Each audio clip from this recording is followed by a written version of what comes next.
Here's a vehicle you haven't seen on the channel for a while. This is our ECX AMP MT, and today we're replacing the steering servo. This vehicle is 3 years old, 4 years old, and it's been an issue for a while, and we're finally just getting around to fixing it, but the servo is worn out. You can actually see the gear moving. So we're going to replace that finally. We're going to replace that with, it's the LW-13MG. It's waterproof. Again, it's the Power HD. Why did I pick the Power HD 13MG? Because I put the 20 in my boat. It's a digital servo with metal gears, and we already put it in the other AMP MT, and it made a huge difference in the steering. So now we're going to do it to this one, and I'll show you how we did it. First thing, you got to get to the servo. So you've got the two short pan head screws, or we took those out of here. The two long ones come out of the front. These four go into the mounting brackets that get attached to the servo. I've already taken the screws out of these because I needed it for the other servo. And these four screws are accessed from underneath. You can kind of see there's one of the holes here, and then there's two more on this side. And again, you just get to those from underneath. They're nice and easy. And those are four flathead screws. So that gets your servo out. On the Power HD servo, it's a 25 tooth gear. On the Spectrum S607 that came with the AMP MTs, it's a 23 tooth. You can see that on the servo arm, it's marked. You either need a 25 tooth servo arm, which we got in one of the replacement kits, or maybe it came with the initial build, but I'm actually going to use the servo arm that came with the Power HD. Here it is, all prepped and ready to go. Steering linkage ball joint thing, I had to screw into the arm, had to make the holes a little bit bigger, but it threaded in. And then the new mounting brackets on the servo are already attached. Like I said, I used the old screws from the previous one. I still need to get the screw in here, but before I do that, I want to power it up, make sure the servo arm is centered, and then we'll get it in place. Make sure the wheels are straight so we don't have to do a lot of trimming. Now to make this fit, the center holes in the servo don't match up exactly with the mounting brackets, and you need these because these fit, again, they fit into here. So I just drilled out these holes a little bit bigger, and it fit right in. Like I said, this will go right inside. Move our wire, and it'll actually mount from underneath. So now we're underneath. So there's those four holes I mentioned, and all I'm doing now is putting in one on each side just to get everything lined up, so we can power this up and make sure the servo is centered, and then we can get the servo mounted fully. So I've got it powered up. The steering trim is set to 0.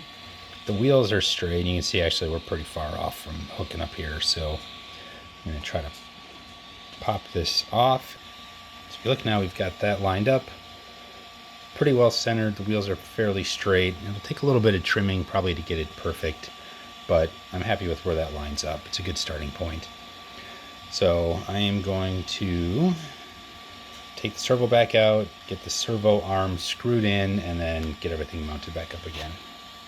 So we're back underneath. Holes are pretty well lined up. So what I'm going to do is put these started, one on each side on each corner, just to kind of get her centered up. And once I get these two in, I'll just snug them up. I'm not going to tighten them all the way. The other two in, and we'll go to the flip it over and finish the installation. So we got the four screws back in. You can tell these are the same screws we used to use because they're all beat up, but they still work. All right, so we put the long screws back in the front, short screws go in the back. And if you have the same problem we had on the other amp, where the threads in here were stripped out, the screws that came with the servo actually are just a little bit bigger and fit in here perfect. So just something to keep in mind. All right, so it turns out this screw is actually stripped. So as I mentioned, I took the screw that came with the servo, fits right in there, tightened up nice and neat, and we're good to go. Got this snap back on, and all we gotta do is get the receiver remounted, and we're done. It actually took me longer to get the video set up than it did to actually change out the servo. So if you need to, nice and easy. The servo works great. Good luck. Alright, so one last thing you should do before you go and test out your new servo is your endpoint adjustments or your steering dual rates. So when you turn, you can hear the servo, kind of hear it grinding a little. It means the servo's trying to push the wheels further than they can turn. The other side isn't too bad. But just use your steering dual rates, the little dial on your radio, or if you have a non-stock radio, you can potentially have endpoint adjustments. So then you can actually change your endpoints so that it's not turning quite so far. So with this radio, the FlySky FS GT3C, I'm going to turn the endpoint way down, and then we'll turn. Now, if you can see the wheels, as I turn it up, see the wheels are moving a little bit. I want to get it to the point where, see right about there, I'm at like 98% and the wheels aren't turning anymore. Turn that down a little more. About 80%, they're starting to move. So I'll probably set, I'm going to set my endpoint for 85%. Okay, now I've got it for left on channel 1. So now we're going to do the same thing. We'll just turn it way down here. Let's say at like 70%. And we'll turn left. Now again, you can see the wheels.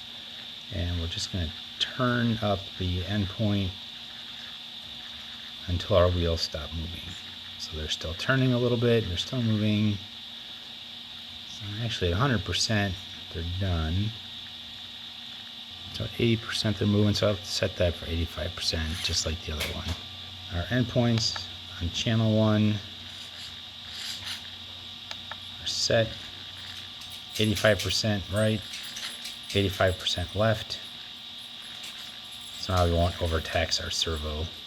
And as I mentioned earlier, obviously as you go out to run it, you're just going to have to probably adjust your steering trim a little bit, make sure you're running straight.